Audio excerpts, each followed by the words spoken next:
distinguished guest, ladies and gentlemen, Saroj Dital, on behalf of entire Nepal Engineers Association family, would like to welcome everyone in attendance and all viewers attending today's talk show via Facebook Live to talk so on magic, technology, and democratization. Professor Chang, who served as the current professor of industrial and management engineering in Chang University of Science and Technology, South Korea. म कार्यक्रमको सभापतिको आसन ग्रहण गर्दिन हुन नेपाल एजुकेसनको अध्यक्ष doctor Haribahadur धर्माञ्चलाई हार्दिक अनुरोध गर्न चाहन्छु। त्यसै गरी पब्लिकेसन कमिटीका चेयरम्यान मिस गुप्ता सरलाई हार्दिक अनुरोध गर्न चाहन्छु। Now I would like to call upon the Professor Chang to give his presentation from DAS.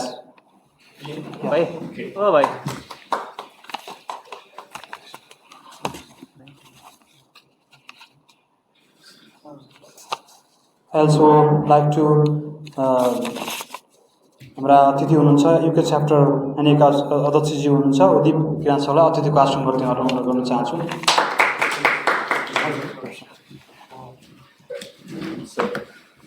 Can I begin now? Sure. Okay. Thank you for invitation, this opportunity to share my thoughts. My name there, Su Y Chang. The Y is young, and all my paper, the academic paper, I used instead of young, I used Su Y Chang. So if you search on the internet nowadays, I think you can just search my name, and you may be able to find my academic works. But the topic that I'll be talking about today is not my academic side, rather kind of disappointment that I got from my academic endeavor. After I graduate, I've been teaching at the institution that I teach now for over 30 years. And I remember about 10, 15 years ago, I felt that something is missing. I thought I was doing meaningful things, helping companies in Korea to get higher productivity, efficiency, and all that. It was okay, but I thought, was it really? Am I achieving really what I wanted to achieve? And there was something kind of missing, which was I wanted to have this technology really be used much broader people. The uneasiness in me was I studied so much and I put in so much research, and all the knowledge that I have was used by companies like Samsung, Hyundai, POSCO Steel Company, only the ones, very limited number of company. And I thought, well, when I began studying, I thought maybe if I study, my knowledge will benefit more people, like humankind. Maybe it's too much, but that was the missing part. So I began rethinking about this phenomenon, and I found that this technology was too much tied up with this business world. And business world, of course, always driven by the ones who are rich, and then so it's the small number of people can really cherish this technology. So that part I thought very uneasy. But after a while, I realized that there was a different trends. Even though it looked that way, even though the technology was seems like used by only the powerful ones, rich ones. But if you step back and look at the whole picture, something else was going on. Something else underneath, undeniable, like a river running through the area. So that's what I'll be talking about. So I'll begin with the magic first. This Arthur C. Clarke is a very famous writer. He wrote this 2001 Space Odyssey. I mean, it's 1968 movie, so it's ancient time, like like half a century ago. It came out, but it was a kind of turning point of science fiction. But he made very interesting remarks. One of the remarks that he made really made him famous with this phrase: any sufficiently advanced technology is indistinguishable from magic. In other words, it appears as a magic. All the technology is magic in the beginning, but it changes. I don't know how many of you. I think most of you know this Wizard of Oz story. This girl living in some rural area, tied up into the in the wind, and just went to a very strange place, and land of Oz. Oz was the wizard, and people were scared of him. He was a powerful one. But in the end, after all the trouble, in the end, you found that this Oz was nothing but this old man who's operating this technology, which was, just nothing but science. And then this girl was disappointed because this mad magician, with magic, sent her back to her hometown. But she was disappointed to find that this Oz was not a wizard, just an old man. But she learned much better thing. She learned that she had the power to get home by just using her own word. There is no place like home 3 times, and she was able to get back to home. So this entire story, even though it is just a fairy tale, it tells a lot about technology. Technology just first comes out in a fearful, powerful magic. And then people get educated and enlightened, and eventually this power that you thought the technology had was common sense. It was just, it was nothing but just the knowledge. So that's the process, that's the stream, undeniable stream, happen in all technology. Even though there are some technology now, looks like a magic, like a semiconductor, this AI, when it comes out, it looks like a magic. But someday it will become common sense. That's the undeniable stream. Now, this process, making technology from magic to common sense, there are actors in there. I call them exposer or educator. I think you may already know Richard Stallman. He made this movement of GNU Software Foundation. He ran this movement of copyleft, copyright as opposed to copyright, copyleft. And he declared that software needs to be shared for free, open source. And another, Linus Torvald, he thought that this operating system can be opened up. Anybody who wants operating system, they don't have to go to a company to buy it. You can just program it. He began with the 2,000 lines of code, less than 2,000, few thousand lines of code. Now it's 20 million lines of code, Linux, and it's everywhere. And also please share my file with everyone. And if you click this link, you will see a short story of Linux, if you don't know, and how it was built. And these open sources everywhere. You may think open source is the one, only the poor graduate students, or young who doesn't have anything would use open source. No, it is a misconception. The Cisco, Microsoft, Wikipedia, Netflix, IBM, SpaceX, NASA, Tesla, Amazon, they all use open source. Why? Because that's the way that you can be independent. If you use software, buy and build something on top, whether it be an electric car or SpaceX satellite, then you're tied up with the vendor. You don't want that. You want to have everything on your own. If you want to have the owner, the sovereign of your destiny. You have to begin with open source. And it is everywhere in the form of MySQL. Database MySQL is open sourced. And Perl, programming language, is open source. Apache, web server, is open source. And Hadoop, the big data, that's open source. And Android, the operating system itself, is based on Linux and is open source. So open source is everywhere. In other words, it's not magic anymore. It is a common sense. Who knows how to program can get from the very bottom, and you can build your own things without any mystery. Now, I'm just introducing this GitHub, actually Linus Torvalds, after developing Linux.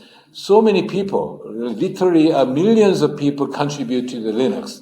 So that process need to be managed.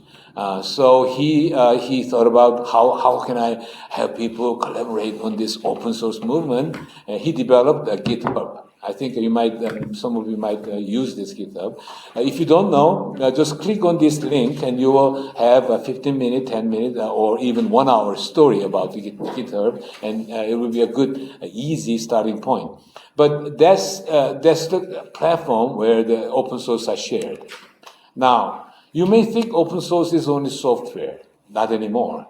Now, open source is in hardware as well. Arduino and Raspberry Pi, and the picture that you see here is a CT scanner. CT scanner. One of the guy who built this machine had some trouble with his bone, and he went into he's American, and he went to a doctor and got a CT scan. And he got the bill almost close to $10,000, 10,000 US dollars. And he was really mad because he knows what the CT technology is all about. So he thought, well, for $10,000, I can, instead of paying for CT, I can make a CT. So this is a CT scanner. X-ray and just scanning, coding, and just, he made it now. You cannot sell this because getting all this permission from the government agency and all, that's too hard. But nobody can prohibit him from using it. That's the beauty of open source. You can build and you can use, and you can satisfy your needs. You may not be able to sell, but you will satisfy your needs. Now, that's noticeable thing. More and more people are taking care of their needs with smartphones and small computing devices. So that's the trends. I mean, undeniable trends. Underneath these technological phenomena appears as a magic. How do you do that? AI. But eventually it becomes open source, and it becomes common sense, and it will be laid down. Anybody who knows technology can step up and change their life utilizing it from scratch. Now, and this girl is MIT graduate, mechanical engineering. She opened up company Adafruit. You'll be fascinated to hear her story. These are the link, 2 minutes, 4 minutes, 5 minutes, 25 minutes. Just follow this link and you will learn amazing story. She's running a company in New York and is open sourced. She gives everything open. Even PCB design, the Gov file is available. In other words, you can just take that, copy it, send it to the Chinese company, and you can get a PCB 5,000 copy. At a few dollars a piece, whatever. But she opened it. All the electronic device that she made is, and also there's a group of people who send the source to her to make it publicized. And her business is selling kits because even though you have this PCB and all devices, gathering all this part, right number of whatever pieces is hard headache. So she sells, and she has 100 employee and 4,000 square meters in New York office, and she's running it. And she out of this Adafruit industry, she calls it industry, not just company, because out of this industry there are millionaires, many millionaires who really made money. But everything is open source, You may think open source is free. No, it is not. It is not. There are so many different business models in open source phenomena. This guy, Marcin Zhukovsky, he was a nuclear physicist. After he graduated, he couldn't get a job because nobody used nuclear physicists nowadays. So what he did was he went to the rural area and began his own agriculture business. And that wasn't easy at all. And he quickly realized that there's so many of these agricultural, this machine for agriculture was too expensive. I mean, it was too expensive for the farmer. And he's a nuclear physicist. What could he do? He designed 40 different agriculture machines and made it open source. And he feels that even after nuclear war, if that kind of catastrophe comes, with this 40 machine, he can build civilization again. So he calls that 40 machine civilization kit. So if you follow this link, you will find about his story. So you can build the civilization with this 40 machine. Everything is open source. Electronics, mechanical, everything is open source. So that's what's happening with these youngsters. And also, there are business possibility. Open source is not for free. There are hundreds of possibilities, if not millions. Using open source, you can open up very creative businesses. And you will see, also, there are some skeptics as well. Some people think that the open source is a headache. So I think if you follow these links, you will see the story of open source. But overall, I don't think you can deny this. And also you may think, open source, I know, okay. But it's just for the developed country, like Japan, America, Korea, whatever. But it is not so. This Bunguino is the Tanzanian version of Arduino. The story is very interesting. The guy who developed this board, living in a developing country, I think maybe Nepal might see that as well. You import the used cars, right? And used car, the problem with the used car is that this control panel, just so many sensors can maybe have a trouble. So what happened in Tanzania was all this imported car broke down, and there's the temperature sensor didn't work. So there was an overheated problem. So he thought, heating sensor is cheap, like that's 10 cents from China. If you can put that and small device that monitors it, if the temperature goes up a certain limit, why not just ring a bell? And he made a fortune out of it. But you needed this board. He used a simple Arduino, but you need to have a RS-232 connection, serial connection. But that Arduino didn't have it. So, if in the old days, if that happens, you stop, right? You have to ask Arduino company call up, can you make this board for us? No. Why? Because Arduino is open source. You can bring the gov file, just took out the part and edited it in and sent it to China and came back with 1,000 units.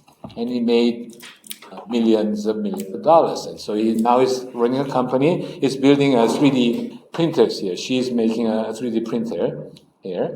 And it's going very well. My point is, this open source software and hardware is not just for the developed country. It is everywhere. Who's well motivated, if you are willing to go through the trouble of not simply asking but searching it and studying a little. Open source. The problem with open source is nobody teaches you. You have to teach yourself, and you have to teach each other. Yeah, that's trouble. But if you muzzle through that, overcome, then you can open a business like this easily. In the old days, 10, 20, 30 years ago, this was only possible in developed country where you have an electrical engineer and group of engineering teams, researchers. But nowadays, because everything is available, even computer-aided design for this electronic kits is open source. There's a free ones. You can just using these editors, you can make your own electronic devices. Now, how far can we go? This guy, have you heard RISC-V? RISC-V is a new architecture of CPU, and this team is UC Berkeley. These are the anarchists. They develop a CAD design tool that can produce processor of your own. If you like powerful GPU instead of the old CPU, if you wanted 2 units in parallel instead of 1, or why not 4? Why not 8? No, 5. You can do that. You can just edit it. At what level? At semiconductor. So this is new, and they're making this into a UC Berkeley the course. They're using this as a textbook now. Okay, it's beginning stage, but there are so many companies following this, and even this Samsung invited this guy, Professor Lee Eun-sub, to Korea and gave the talk. His message is simple. In the old days, you needed at least 40 engineers, maybe 10 in electronics, 10 in material science, maybe 10 in manufacturing, whatever, to produce a CPU. But he thought that, wow, why do you need 40 engineers? If you have this capacity, you can produce the spec that you can send to foundry. TSMC, Samsung, whoever, you send this spec, and they will inspect everything and produce it and send it to you. You get those chips, send it to Chinese company with the Gulf file, and then they'll produce a PCB board for you. So you don't need help, direct help from Samsung, IBM, whatever, to build your own computing system, your own AI machine, your own car, your own whatever, okay? It's the future. It's not yet here yet, but technology is heading in that direction. It's just a matter of sensing it and participating in it and make the best use of it. That's the first part of my talk. Open source is actually, you may think it's just for the small, poor ones who doesn't have anything, well-motivated young engineering students. Yeah, that is true. But if you step back and look at this technology, all the technology in open source was a magic in the beginning. Only the ones, the wizards, were able to do it. But now it's becoming everyone's. It's becoming common sense. Just a matter of whether we're going to pay attention to it or not. That's the thing. Now, it's in the AI as well. These are the all open source AI platform. This is only 10 selected. In other words, there are more than 10. 20, 30 platforms where you can go without any computing machine. You can build with only data, image set of data that you want to recognize, or set of sound that you want to recognize. You bring that file, go to one of this site, and you can build your own AI machine and download it executable on your small machine, and you can run it. So AI is becoming open source as well. And they are competing. They want to have as many people to come to this platform. Okay? And TinyML, even after this construction of this AI executable, you needed fancy CPU. But this TinyML, idea of TinyML, this is actually Peter Warden and Daniel Stoniak, I cannot pronounce. But these two guys are Google researchers, and they thought that we don't need that powerful CPU really. I mean, for training, yes. So you need to go to this platform to generate the executable. For actual execution, recognizing a voice or recognizing a picture, whatever, you don't need that powerful CPU. So their idea was TinyML, very light, small piece, that completely disconnected from the internet, but still performing intelligent job. Okay, so that's the idea of TinyML, and it's open source.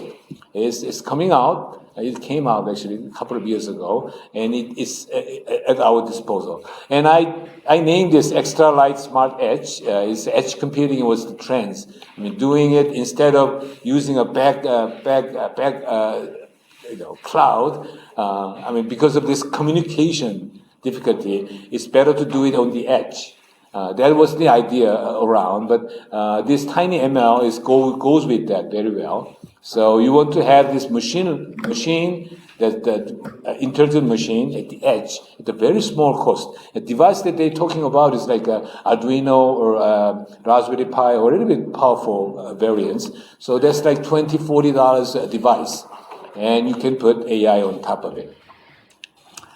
Now, let's move on. I mean, that's the trends that's going on. Without anything, it had been happening since Wizard of Oz. You know, the technology came out as a magic, and it became a common sense. So what should we do? We step back and look at these trends and try to grab as many open source as possible and empower people with this open source instead of captive, closed technology. Try to train your kids, your students, and motivate these graduate students and professional to use open source, because it will destroy this myth and this wizardship. They are not magic at all. Once you know it, it's just the technology. 1 + 1 is 2, nothing else. So I think that was my first message. Now I'm talking about the other side. Now, at the fourth industrial revolution, people talk about fourth industrial revolution, they always talk about network effect. I'd like to get into what it really means. Network effect. Network effect means more people use something, that something becomes more valuable. I mean, it's an obvious thing, like a telephone. Imagine having only two person on Earth having telephone. What's the value of it? But now millions and billions of people using telephone. That's why the telephone has a value. Now, just like that, that's the network effect. Now, only the limited people use some technology has a limited value. But when this technology becomes a common sense and everyone has it, all of a sudden, the network effect makes it valuable. That's what happened in the telephone, facsimile, internet, computer, and that opened the possibility for the platform business. Now, what is platform?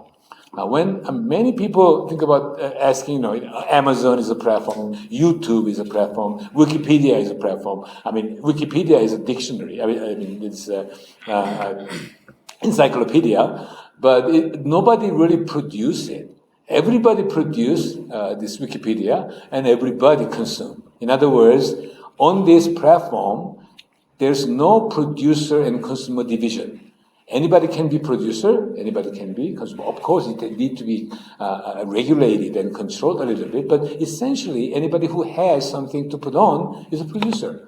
And anybody who needs something out of it is a consumer. The same person can become consumer. So that's the best way to understand platform. When you look at the platform, instead of looking at the single arrow, in the old days, it was like a pipeline. That was the manner of business. Design something, dream something, and test it. And when it's done, then set up production and mass consumption. So on one side, there's a producer. On the other side, there was a consumer. There's an old-fashioned way of producing and consuming. Okay, even technology was consumed like that. But nowadays, the platform is an arrow going both ways. The same person can contribute or take away. Okay? Of course, there's some regulation, but if you look at the Amazon, YouTube, Wikipedia, Alibaba, and Uber, taxi Uber, BNB, Airbnb, eBay, the difference between the manner that businesses perform is not one-way arrow, it's both way. Okay? You can become a seller and buyer. You can become a producer, consumer. So, how did it happen? I mean, this concept is simple. Actually, Alvin Toffler, when I was going college, early 70s, around 1970, a long time ago, he wrote a third wave, and in his book, he talked about prosuming. He said, somehow he thought in the future, people will be producer and consumer at the same time. Let's call it prosumer. But it didn't happen for a long time. But after the internet and after the smartphone, people are empowered. Now people, like an ordinary person, has more intelligence power than Genghis Khan. Genghis Khan wanted to know what's happening in Europe. He had to send someone and wait 2 months to get whatever information he wants to get. But nowadays, anybody who has smartphone know about what's happening in Europe real time. So, like, imagine how many troops Genghis Khan had to have that intelligence power. Maybe hundreds, 1,000 powerful guys with the horse and everything. Now, everyone on earth having smartphone has that power, Genghis Khan's intelligence power. Now, if you don't use it, it is a great loss. It's a waste. You better use it. And people are using it, as you can see in Amazon, YouTube, Wikipedia, Uber, Airbnb. Why? People are empowered, and this businessman catches it. These empowered people can create value and consume at the same time, because these people are not old, powerless, little people. They are powerful. So let's wound them up and let's create some value. That's what's happening. ICT empowered general public. As you can see, these kids, like little kids like this, they learn and they just, I can sing. Oh, well, why don't you sing a minute? And she all of a sudden become a YouTuber, make money more than her mother and father.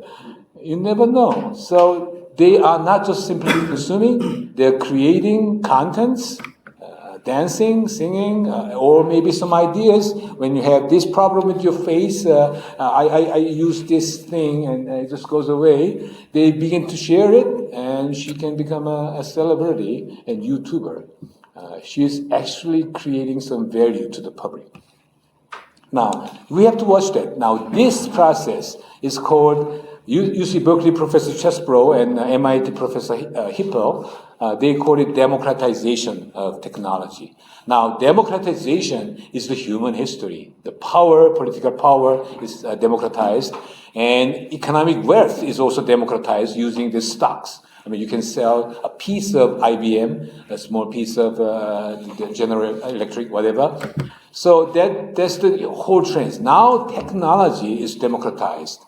In the old days, to use electricity, only way was building investing millions and millions of dollars, set up a dam or set up a huge power plant, and then set up distribution channels, and then you can use electricity. But now, solar panel will give you LED light, bright one, right at your fingertip. Okay, so that's democratization. Okay, you don't need huge power, okay, to enjoy this technology. It's just a matter of choice. Of course, but it's going down. I mean, it was in the beginning it was very expensive. When the solar panel was the thing that you put on this satellites or space things. But now it is so cheap. Out of China, you're getting it very cheap, so you can make it happen. And these two professors think that this is democratization. And companies should use it. That's Chesbrough's point. And Hippo says real innovation happens from the user who uses technology, give you the direction of the technology. That's the democratization, power distribution, the technological phenomena. Now, I mean, you may wonder, what can people do? With the 2G communication, with the text message, they developed M-Pesa in Kenya. And in 2015, 44% of GDP, of course, Kenya is a small, I mean, the entire size of the economy is small, but still, 44% was traded on this 2G network text message. Can you believe that? This, I have a doubt that maybe this guy who's holding this phone, he may have never gotten a proper education to read. Maybe he might be illiterate, but still he can trade his thing and get money on the phone and buy whatever he needs. Having an account where you can trade things and settle whatever you value that you create and getting a payment is very important UN objective. Having everyone to have. That happened on M-Pesa. 2G. It's not even 3G, 4G, 5G, LTE, whatever. It's 2G. Proper use of this idea. Now this M-Pesa is not just a currency. It is a platform. With this group of users, they now develop so many business chances on top of this M-Pesa network. Anyway, these are just examples. If you just sense this empowered public and just the creative idea and use proper use, you can create bank account. Why not public health? Why not surveillance for the security of safety of kids, safe night work for the woman? So many things can happen. Now, one of the things that I really wanted to show was the sixth industry. Usually we say primary, mining, agriculture, and secondary, processing, food processing, crafting, manufacturing, and third, retail and service. Now, these all three can be combined. In the old days, people were powerless. If you're a farmer, you're a farmer. Okay, so you have to sell everything to me. I will process it. Okay, and you are a processor. You're a processor. You don't have land, or you don't have people were powerless. But nowadays, why not? If you follow this link, these two links, you will see the example where the farmer set up a tour site where people can sign up through internet and go there, experience this farm life. So he's still a farmer, but he serves a service industry. And also he produces sausages and things like that. So he's a manufacturer. So you can be first, second, and third at the same time. If you add them together, it's 6. If you multiply them together, it's 6. So they call it sixth industry. It's popping up. And I think it's going to become more and more popular. Okay? You don't have to be just farmer. You don't have to be just manufacturer. You don't have to be just a restaurant owner. You can be 3 altogether at the same time. You can set up a co-op to make people like that because people are empowered now. Information technology can do so much. Now, let me wrap up what I've been saying. Maybe Aristotle would be the right person to use for wrapping up. He said, happiness belongs to the self-sufficient. Now, I think if you really want to develop a resilient society, unbreakable, stable, you want to make everyone sovereign, self-sufficient.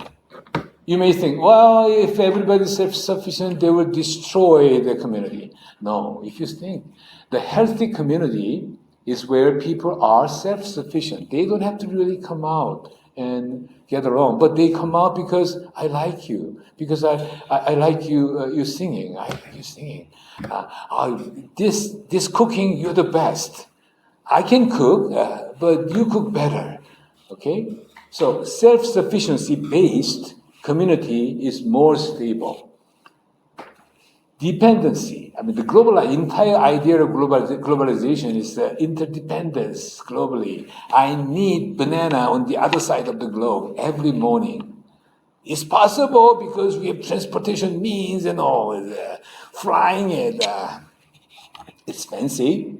But what happened in the coronavirus? All the supply chain went down. We had to suffer so much. So it is not a resilient society. Now people can be self-sufficient. Now, when we had the lower level of technology, to have transportation means you have to have a capital, investment, otherwise you cannot fly anything and you can move around. And why people move around? To exchange ideas, gather. You have to come to Kathmandu to get a better education. But once connected, why do you have to come? We realized in the coronavirus period, 2.5 years, we were able to run all the education online. And that technology was not new. It was there for years, decades. We are too lazy. And honestly, the professors were afraid. They didn't say, if they don't come to Kathmandu, how can I get my salary? These experience, online experience, will destroy all the university. And professors need to realize that there is a time to go. We have to find some other role. Transferring knowledge can be done online. There's a proof, 2.5 years of proof. So making people doesn't have to move. I mean, people say it would be wonderful to have a society where you have no difficulty flying around. That's one level. That was old days. But its better word is build a society where you don't have to travel. So when you travel, it's for leisure. It's for tourism. You travel. You just walk. On the way, you get connected, continue your walk. Wherever you go, you continue your walk online and walk another day up to the mountain, Himalaya, whatever, because there's a wireless connection. That's better word. You don't have to travel to feed yourself. That's the better word.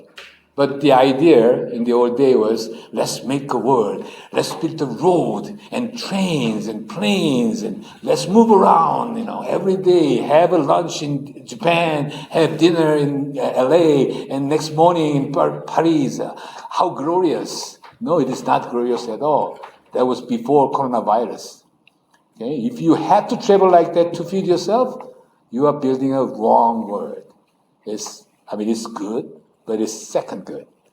The better is where you don't have to travel, but you travel because you like to travel, not you have to travel. Okay? That's what Aristotle is saying. Self-sufficiency is the happiness.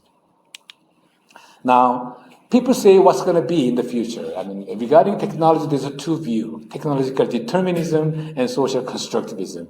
In just one word, one guy's afraid. If technology comes, it's going to change everything. We got to be careful. So what's next? What's next? That's the guy who's asking technological determinism. Another guy, social constructivism. Technology was things that we built. So it's just depending on our dream. If you want to see the future, it's just a matter of which future you want.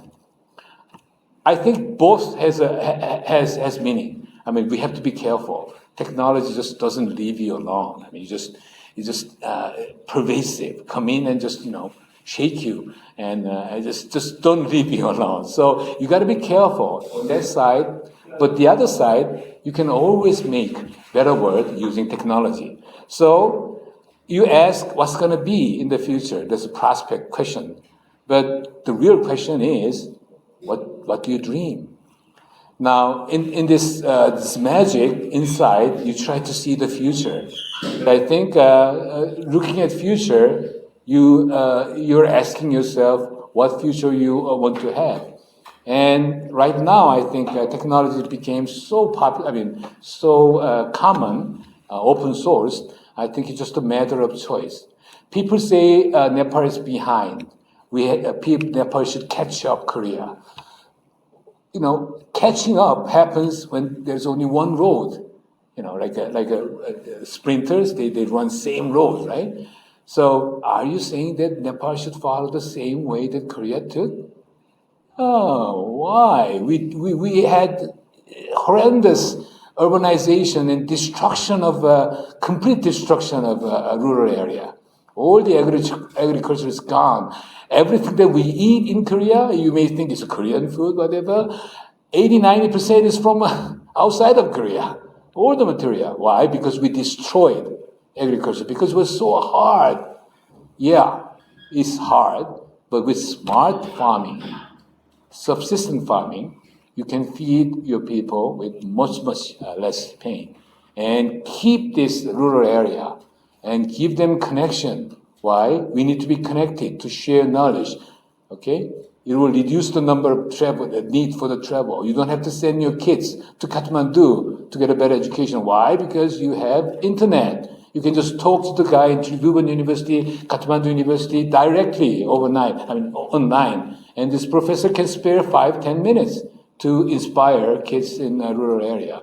So why do you have to go? And why? You don't have to buy books because digital, it will fly gigabits, terabits, megabits here and there for free.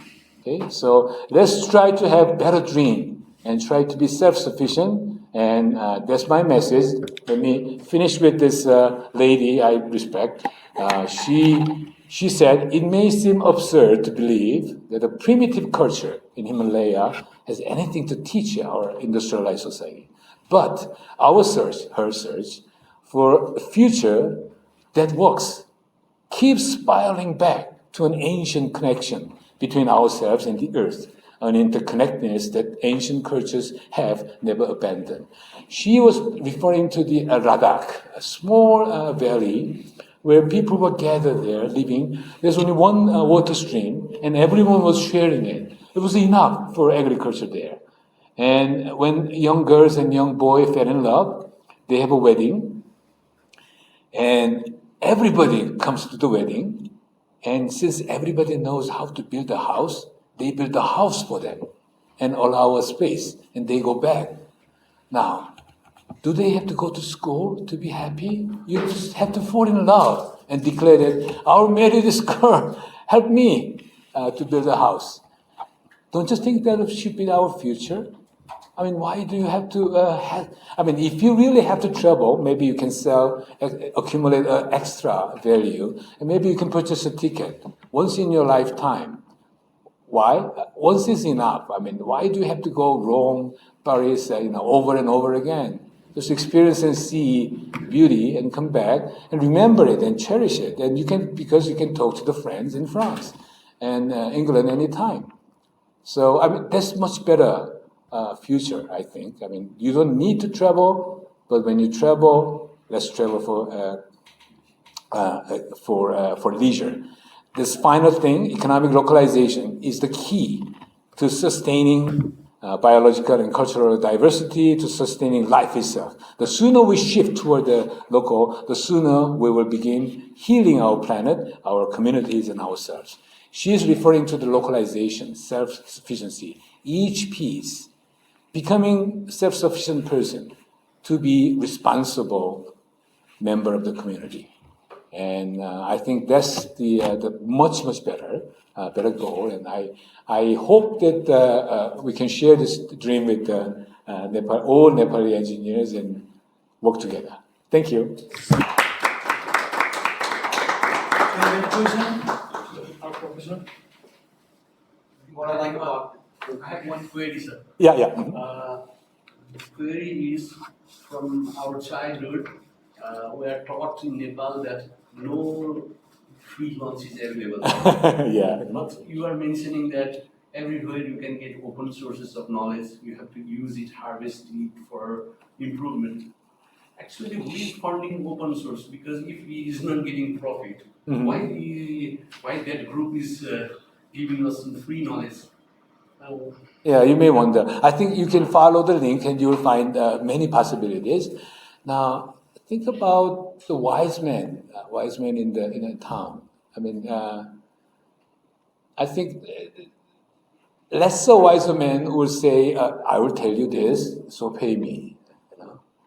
But much wiser men will tell you, you don't need me. This is so and this is that, so go back and do it. And first, maybe they will come back because they're grateful. Actually, the Arduino works that way. Putting that Arduino mark, they have to send, I forgot, 10 cents, 20 cents or something. Every time they put the manufacturer with that mark, it's a promise. Not that you don't have to, but you're getting a PCB that works for me. And aren't you grateful? So you send 10 cents to him, okay? So that's one side. I think if you give out knowledge and if people get value, out of their economic value, they will be willing to pay back. Now, another side, because you gave this knowledge, they get this knowledge, but they don't know how they got the knowledge. So it's meta knowledge. They're going to have to come back when the case changes. or maybe some other new situation occurs, they should come back. Now, you can put education on top of that, like Linux. Red Hat Linux is the company actually that made a public offering at the New York Stock Exchange. Red Hat Linux. That's millions and $1 million business. What they do is, all people who wants to use Linux, they will begin using it, but they will encounter trouble.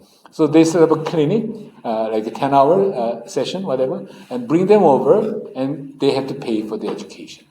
And also special printouts. When you print out something, it's not any better than digital. But once you put it in a specifically designed manner, there can be a property. It's because it's like an artwork. Okay, then you can sell this printed one. But the technology and knowledge itself should travel free, because that's more effective and that's just. So, and I think, but still there may be many questions about open source business, but I think if you follow the link, there are many different ways to license it. Even in the open source area, the first level is just, this is knowledge, you can use it. But the problem is, what if I have a question, So, on that side, there's so many business possibilities. Oh, yeah. I don't have specific, but I was interested on the name of the book, as it says. There's two things there, isn't it? It says like ancient, and at the same time it says future. So yeah, they say this is an interesting book. It's kind of came out about 30, 40 years ago by the Helena Norberhoch. She's on YouTube. You can directly listen to her. She changed quite a bit. And in the old days, she was like advocating secluded, like old-fashioned life. But she changed quite a bit. She is now putting so much emphasis on getting connected. We need to be connected to share knowledge and wisdom, but we don't really have to connect it to make our living, to support ourselves. This. Yeah. Okay. Thank you. Thank you so much for question. Thank you so much for Professor Chang for your wonderful presentation. हामी कार्यक्रमको अन्तिम चरणमा छौँ। अब आजका मुख्य प्रस्तोतालाई चोकनाफा वितरण गरिदिनु न अध्यक्षज्यूलाई, नेपाली एन्जिनियर्सको अध्यक्षज्यूलाई अगाडि आइदिनु अनुरोध गर्न चाहन्छु। साथै I'd like to invite for the receive the token applause from Nepal Engineers Association.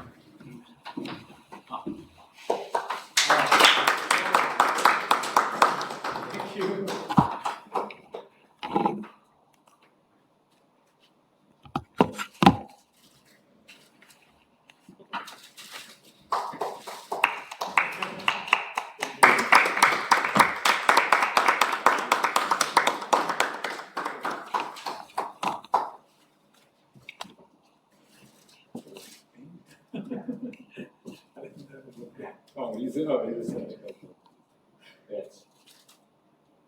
Thank you.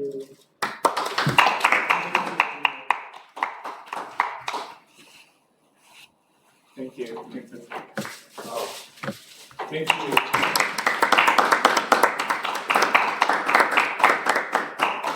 Thank you very much. Yeah. Have a seat, please. हाम्रो यो आजको कार्यक्रम नेपाल एन्जिनियर्सको युट्युब च्यानलमा रेकर्ड पनि गरेको छ र हाम्रो थुप्रै गतिविधिहरू जानकारीको लागि तपाईँले नेपाल एन्जिनियर्सको फेसबुक पेज लाइक गर्नुहोला। हामीले साउन 3 गते इन्जिनियर्स डेमा आउँदैछौँ। त्यसमा हाम्रो टेक्निकल सेमिनारको आर्टिकलहरू पनि हामीले मागिरहेका छौँ। मलाई लाग्छ तपाईँहरूले आफ्नो क्षेत्रबाट पढाइरहनु भएको छ। साथसाथै हामीले 7वटा विधामा अवार्ड पनि वितरण गर्ने गरेका छौँ त्यो इन्जिनियर्स डेको दिनमा। तपाईँहरूलाई लागेको आफू र आफ्नो कोही त्यसमा योग्य ठान्नुभएको छ भने हाम्रो एनीमा पठाउन सक्नुहुन्छ, अथवा हाम्रो इमेल एड्रेस पनि छ, त्यसमा पठाउन सक्नुहुन्छ। हामी कार्यक्रम अन्तिम चरणमा छौँ। म अब ढिला नगरी आजको हाम्रो अध्यक्षज्यूलाई कार्यक्रम समाप्त थोरै आफ्नो धारणा राखी कार्यक्रम समापन गरिदिन अनुरोध गर्दै म पनि हजुरमा धेरै बिदा हुन चाहन्छु र तपाईँहरू उपस्थित भएर सहयोग गरिदिनु भएकोमा र फेसबुक लाइभमा जोडिनु भएकोमा सम्पूर्णमा धेरै धेरै धन्यवाद दिन चाहन्छु। Thank you, Saroj. Respected Professor Shu Wei Chang. Chang. NEA executive members, senior engineers, engineer friends, friends from NEA secretariat, friends links with social media. First of all, I would like to thank Professor Chang for your nice elaborated presentation on magic, technology, and democratization of technology.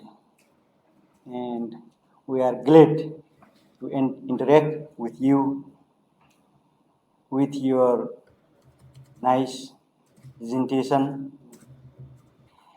Nepal Engineers Association is conducting Friday's talk program in different diversified field, and today we have conducted another talk program with international expert, our professor. I would like to request all the participants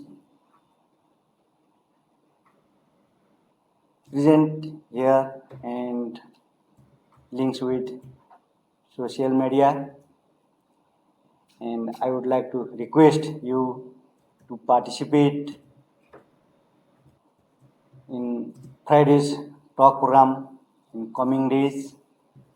And finally, I would like to thanks all the participants and Professor Sangdu. And with this, I would like to conclude this talk program. Thank you. Thank you all.